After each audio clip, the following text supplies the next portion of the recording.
டிவியில் ராசி பலன் சொல்கிறவங்கலாம் ஒவ்வொரு ராசி பேர் சொல்கிறதுக்கு முன்னாடியும் அன்பு நெஞ்சம் கொண்ட இந்த ராசிகளே மேசம் ராசியே அப்படிலாம் சொல்கிறாங்க.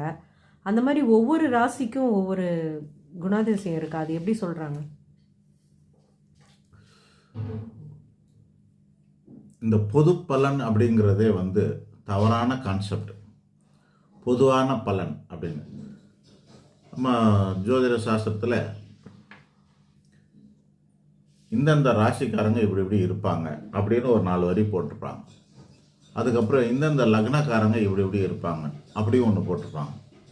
அதுக்கப்புறமா இந்தந்த கிரகங்களுக்கு இந்தந்த சுபாவம் இருக்குதுன்னு போட்டிருப்பாங்க. இப்போ நம்ம என்ன பண்ணுவோம்னா எல்லாமே சேர்ந்து ஒரு காம்பினேஷன் தாங்க வாழ்க்கை.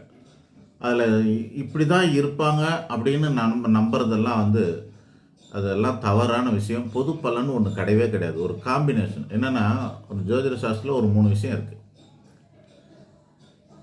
ராசி, லக்னம், காரகம்னு சொல்லுவோம்.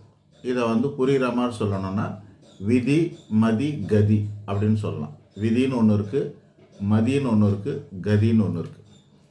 ஸோ மொத்தம் சேர்ந்தால் ஒரு 5. விதி அப்படின்னா என்னென்னா லக்னம்னு அர்த்தம். இந்த லக்னம் அதில் என்ன கிரகம் இருக்குது அது ஒரு டாமினேஷன். அந்த லக்னாதிபதி அவர் ஒரு டாமினேட் பண்ணுவார். அந்த கிரகம் யாரோட சேர்ந்து இருக்குதோ அது வேற பண்ணும். ஒரு 10 விதமான ஆஸ்பெக்டை கொண்டு தான் நாங்கள் ஒரு ஜோசியத்தையே சொல்கிறோம். அது என்ன அப்படின்னாக்கா,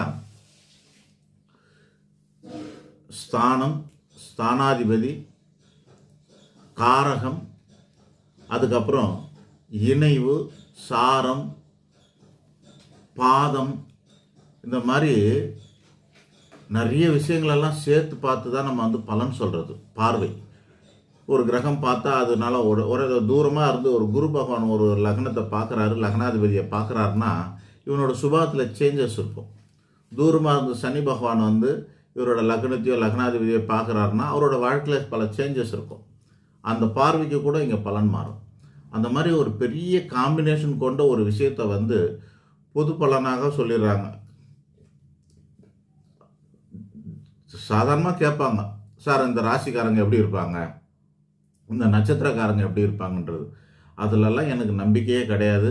அந்த மாதிரி ஒரு ராசியை சேர்ந்தவன் இப்படி தான் இருப்பான், ஒரு லக்னத்தை சேர்ந்தவன் இப்படி தான் இருப்பான் அப்படிங்கிறதெல்லாம் சுத்த ஏமாத்துத்தனம் தான்.